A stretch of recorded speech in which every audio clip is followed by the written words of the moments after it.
This dialogue focuses on the possible trade and economic spin-offs for South Africa.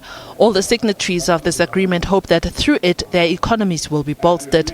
The agreement requires members to remove tariffs from 90% of goods. This will allow free access to commodities, goods and services across the continent.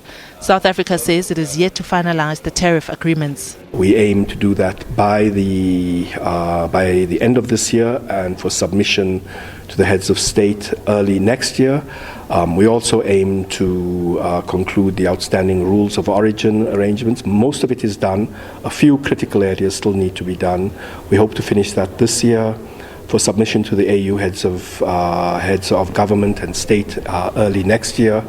And the intention is that we start the implementation, the effective implementation of the tariff reductions by July next year. The Trade Law Centre says South Africa's services sector presents a huge competitive advantage for the country in these negotiations. Its Executive Director, Trudy Hartenberg, emphasises the need for private sector to help formulate an effective negotiating strategy for the country. The reality is that our success in terms of exporting trade and goods across the continent is very much linked to these services sectors, to our retail, wholesale distribution, transport, logistics, and other services companies that are conduits for the export of goods across the continent. We have to capitalize on that in these negotiations. Member states are currently preparing sector commitments, and this, I think, is really where we need the private sector to come to the party. Former ambassador to the World Trade Organization, Professor Faisal Ismail, explains why countries such as South Africa, Egypt and Nigeria should play a bigger role that is consistent with the sizes of their economies.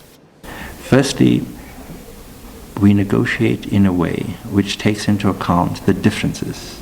Some countries are small island states, some are poor, least developed countries, some are landlocked. So we have to take into account this difference. We need to ensure that everyone has the capacity not only to import, but also to produce and export.